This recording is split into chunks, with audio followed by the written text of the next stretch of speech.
Welcome in, ghosts and goblins, to The Wire. It is Halloween night, and we're still here to annoy you with all of your lovely choices for what you could possibly get on the waiver wire at a discount, hopefully. If you've been watching, we've kind of been ahead of schedule, and so we're trying to keep you on top of it. And if you're losing people like the rest of us, well, we're here to help. As always, joined with me is Mike Berlin. How's it going, Mike? Good. Yeah, it's I think we've been doing pretty well of being kind of a week ahead of things for the most part, and so hopefully it's helping people out. And it's always hard to to compete with 10 other teams when the hot waiver wire ads are there. But if you're a week ahead, you can really take that next step in your league. So let's hope we keep that streak going. Yeah. Yeah, that's always a goal, and you're going to need it this week. I mean, it's going to be tough with bye weeks for the Browns, Cowboys, Broncos, Giants, Steelers, and 49ers. That's a lot of players you're missing out on this week. Yeah, it's like what they call a bipocalypse or something like that. Like last year, they had a bunch of these teams. Yeah, so it's a tough week for sure. Yep, so we'll get you started like always with our quarterbacks, and not surprisingly, I guess I'm a little behind on this one, but he has been showing out, and it's QB 11 on the year so far. Justin Fields, 26.2% roster currently. Man, over the past 2 weeks, over the 3 weeks, he's QB2. That's pretty impressive. Rushing at least 7 times a game also helps, but they seem to have finally figured out what they're going to do in this offense and not just run it, which is great for Justin Fields. For the past 4 weeks, week 5, 17.202 fantasy points. Week 6 versus the Commanders, 18.4. Week 7 versus the Patriots. Nobody saw that one coming. 23.36 fantasy points. And finally, this past week against the Cowboys, 26 fantasy points. That's definitely what you're wanting. And I mean, this is just, he seems to be cruising. And so that's who I'm picking up right now. Hopefully you saw it before I did or whatever, but he's got a nice little run coming up. And so that's who I'm picking up. Who do you have, Mike? Yeah, just to add on to that Justin Fields thing, that's my number one guy. If there was any reason to join our Discord, which is now it's below you, so down there, we had me and a couple other guys, were kind of saying like, oh, like Fields has been looking good the last few weeks, so hopefully, you can join the Discord and kind of get even more information and be even further ahead. But I really like Fields. Not even as a streamer, just kind of maybe rest of the season. If you have Stafford or Russell Wilson or one of these quarterbacks and Brady that haven't been doing well, pick up Fields and you can start him. Like, gets the Dolphins, Lions, Falcon. Like, he gets a nice schedule. Lions and Falcons, definitely, and Jets after that. So that's the guy I'm going all in on for sure. I think I read, if you take his rushing yards the last 3 or 4 weeks, he's on pace for like 1,300 rushing yards or something crazy. So yeah, it's kind of Jalen Hurts' first year, how he kind of started off hot when he came in, but they seem to have finally figured it out. And so if you can get him right now, I definitely would. And how widely available he is, that's definitely somebody I'm picking up. Yeah, and even if you have like a Kyler Murray or someone, like, pick him up, and who knows what you can do with trades. Like, if you believe in Fields as the real deal, like, you can trade maybe like a Kyler, get a running back, wide receiver piece back, and just roll with Fields. I'd be comfortable with it at this point. That rushing floor is just too nice for sure. Yep. But if Fields happens to be taken, I mean, there's a couple other guys out there. One of them, Andy Dalton. I mean, he's been QB 12 since taking over as the starter in week 4. And he's kind of matchup based. He had a good week against the Cardinals 2 weeks ago in week 7, almost 30 points. And the Raiders last week, he put up 17.2 points, which is solid. He gets this Baltimore and the Steelers the next 2 weeks, and they're 25th and 27th against quarterbacks respectively. So he's kind of matchup based, but he has 2 good matchups coming up. So and he should be hopefully getting, I don't know, Michael Thomas back someday. Jarvis Landry. So if Fields happens to be gone. That's one of the more infuriating part of that. Is just, I feel like they have been just egging us on, wanting us to buy into those two coming back, and it just hasn't. I have seen no news on either of them, and it's extremely frustrating because those are definitely 2 talents that would help. I mean, I think it's part of the reason that Olave even had a bad week, but I think that was also based on game script and the fact that didn't have to throw it. No, at all. That was a weird double digits though, so could be worse. Yeah. Yeah, definitely. So kind of again matchup based, but two good matchups coming up for sure. But yeah, other than that, I'm all in on Fields, so that's definitely my number one guy. Yeah, and I think it's definitely a safe play. So we'll move into running back, and you got a question from Soaring Eagle. Here we go. Are you grabbing Deontay Foreman or Khalil Herbert to fill in for CMC this week? That's actually a pretty good question. What do you think, Mike? I'm gonna lean Foreman, just because I think he's gonna get a little more work. Khalil Herbert looks good. He's still sharing time with David Montgomery, and that's always going to be a factor. Montgomery's going to get his kind of, and I know Chuba Hubbard could come back, and we don't know what the splits are going to be exactly with Foreman, but it's just hard to how good Foreman has looked. It's hard to get away from that, and so I would go for Foreman for sure. What about you? All right, so let's see. Foreman gets the Bengals. That's not a horrible matchup. Ooh, and Herbert gets the Dolphins. I mean, I'm probably. My thing is, I was already on Foreman because I saw what he was in Tennessee. And so the only down part of that is that they're probably going to take away his passing work, which, assuming Chuba comes back this week, which probably isn't fair, but we're going to just go with that. Assuming that he is also splitting. I guess.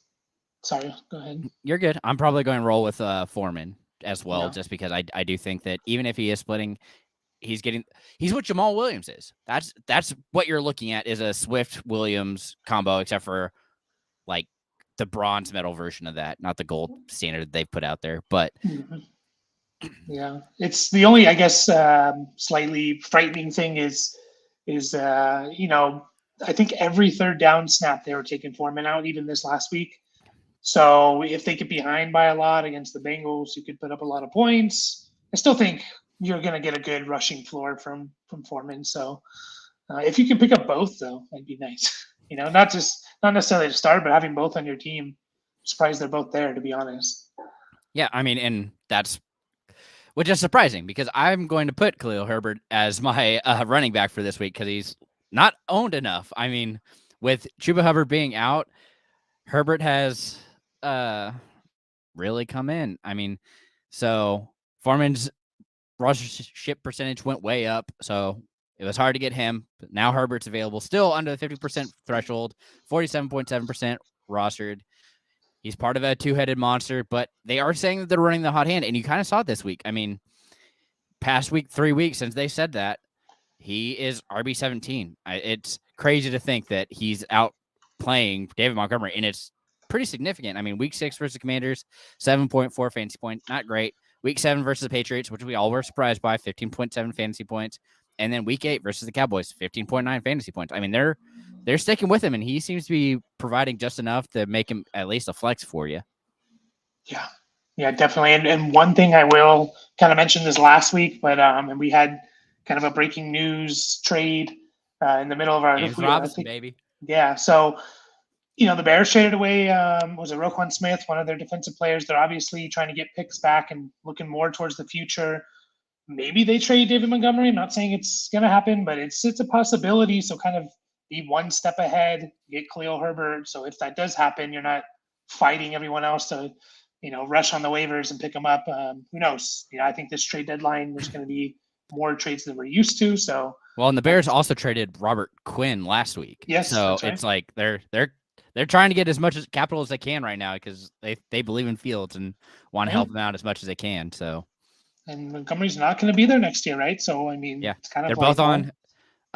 This is his last contract, and Herbert has next year as well on his contract. So, yeah, it's always a possibility.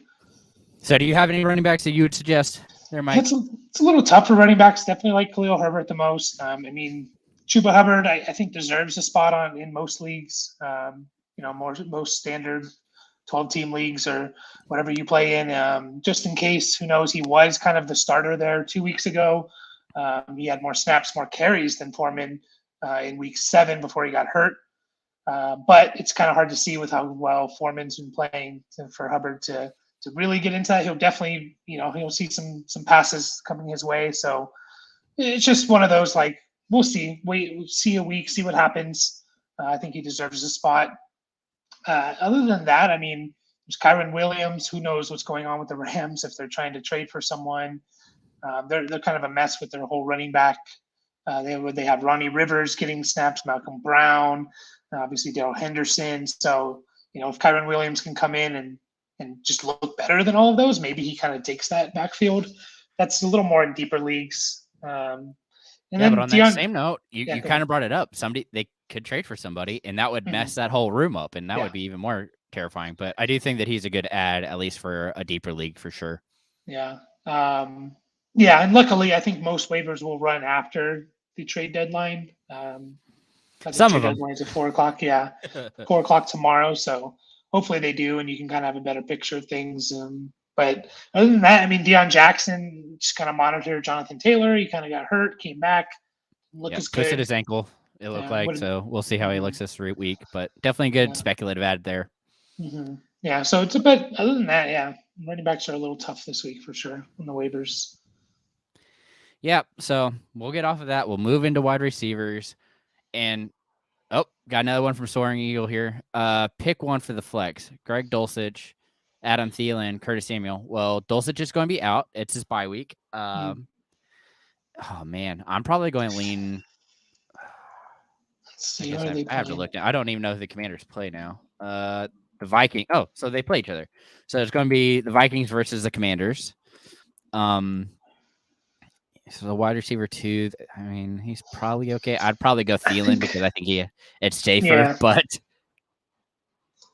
more of a touchdown potential there. And it's kind of a wild card with Heineke at quarterback. He definitely likes Terry McLaurin, and then he runs a lot and just kind of throws the ball up. And so, Antonio Gibson, man, he's coming back. This is what we all expected him to be with McKissick. I mean, we thought he for sure was just going to knock out McKissick, and now he has finally done that, and he's not the starting running back. It's so infuriating to see how much success he's having catching the ball.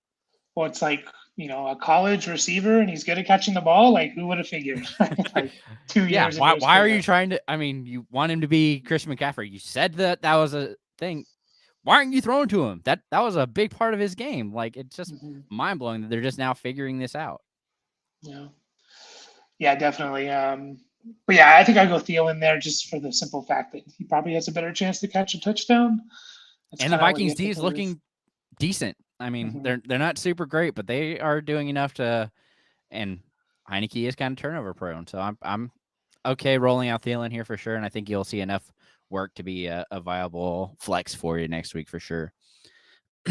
But like we said, wide receivers, my guy Matt Collins, he's just continues to see work. I mean, he's out playing Hunter Renfrow, who is more of the I'm going to get you a first down no matter what.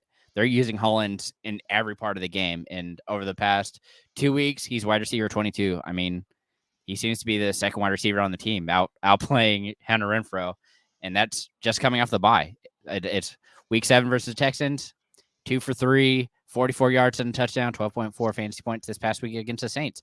7 for 8, 64 yards, 13.4 fantasy points. I mean, that's not great numbers because, they're the 2 for 3 isn't ideal, but if he can see that 6 to 8 targets, he's going to be somebody that you want on your team.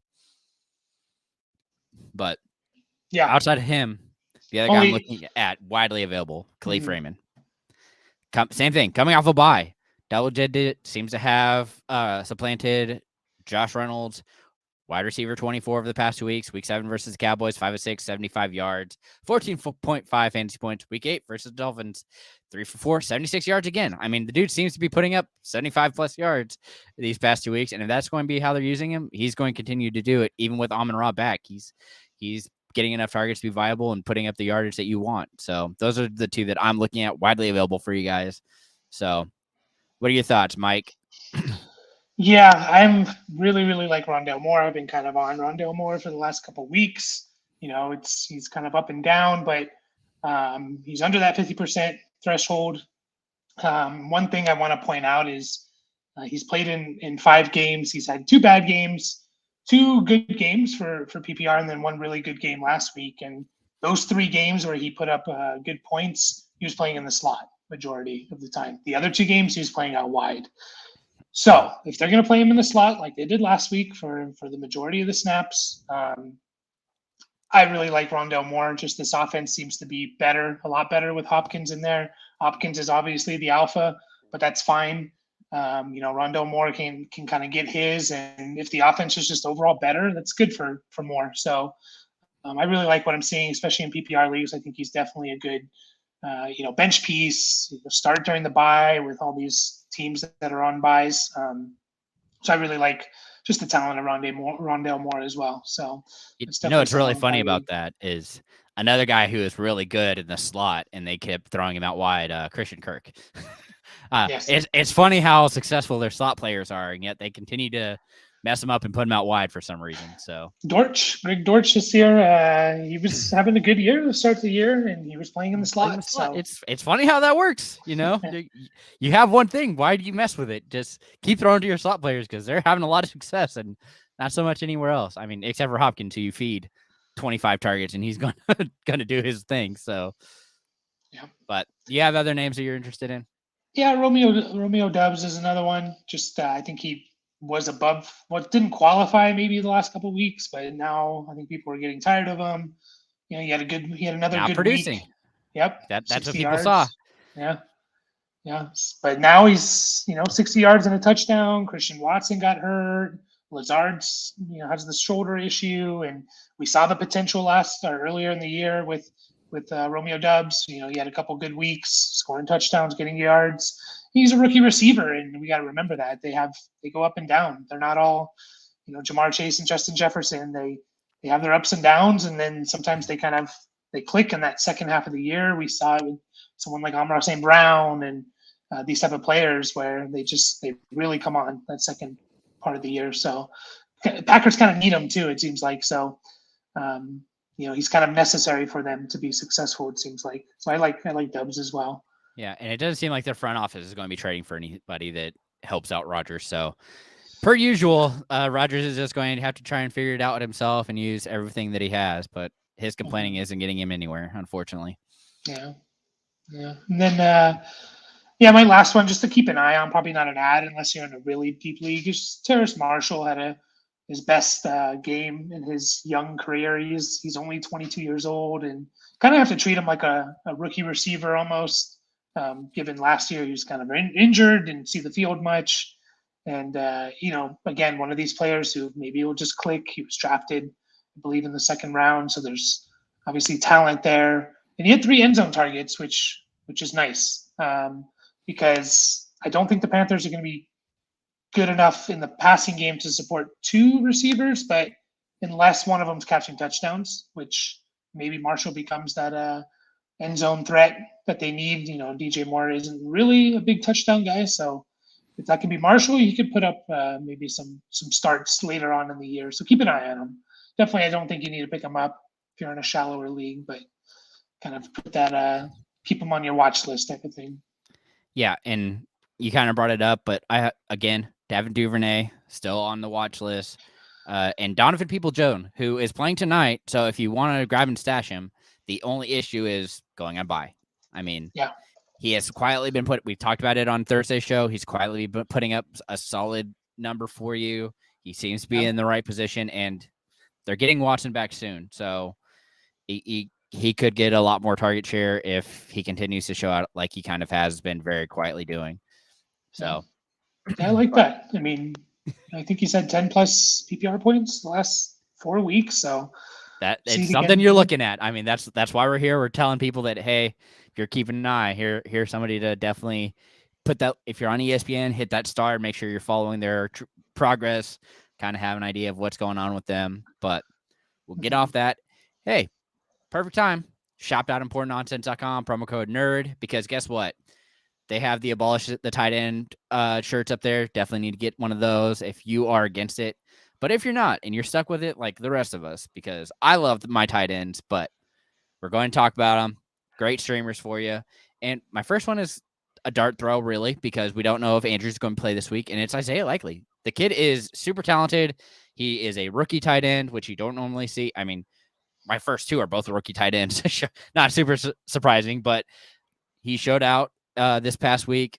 It's probably going to be the reason I win my dynasty game is because I threw him in there and thankfully he showed up. And the other one is Greg Dulcich. Again, the issue with him, going on bye. So you could see people pick him up and then realize that he's on bye and drop him. So something you definitely want to keep an eye on. But since he has really showed up into this offense versus the Chargers, his first week, 2 of 3, 44 yards and a touchdown, 12.4 fantasy points. Week 7 versus the Jets, 6 of 9, 51 yards, 11.1 fantasy points. This past week against the Jaguars in London, 4 of 5, 87 yards, 12.7 fantasy points. The dude is a monster, and he's 34% rostered. Like, you guys are missing out. You need to have him. He's a definite talent. He has a mane of hair that is just outstanding, and you can definitely see when he's playing. But can't miss him. Sure.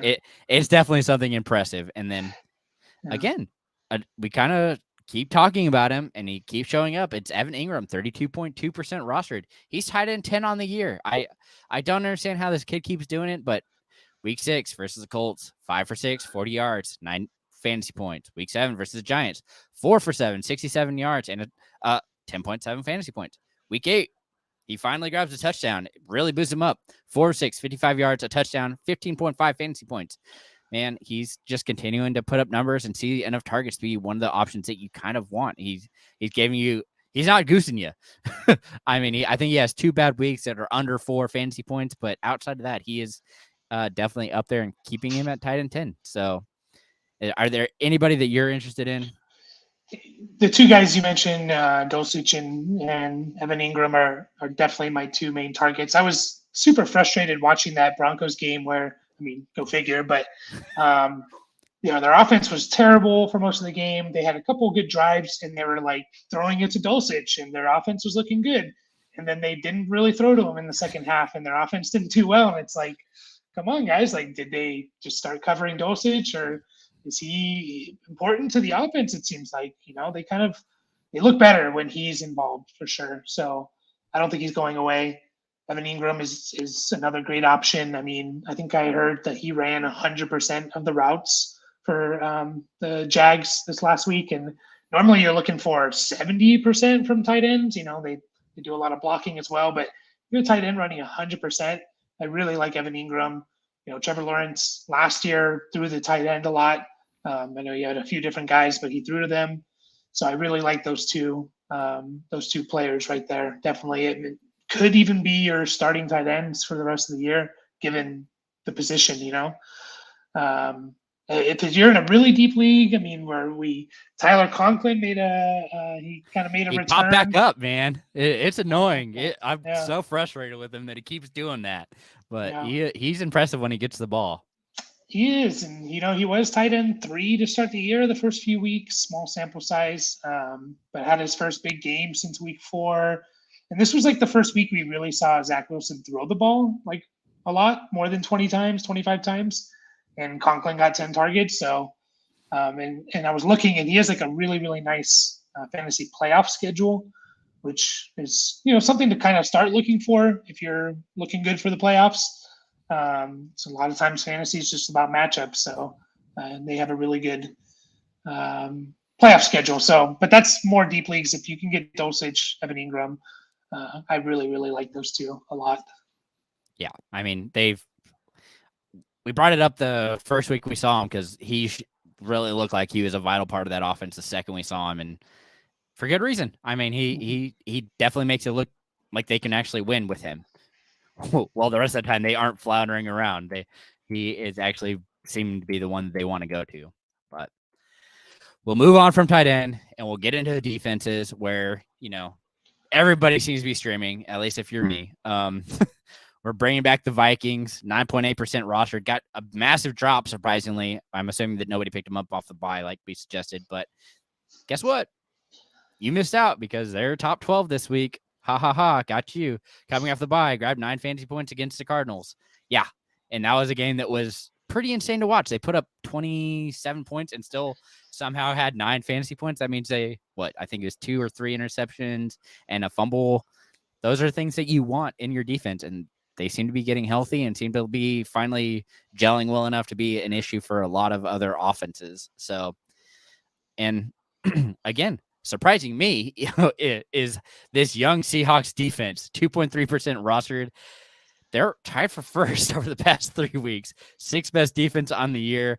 It's young, and they're just seemingly putting it together. But hey, they're playing the Cardinals this week. Guess what? Week 6 versus the Cardinals, 14 fantasy points. Then they play the Chargers, 7 fantasy points. They come back against the Giants, 14 fantasy points. I mean, I don't see them hurting you this week, as this has just seemed to have gotten even better.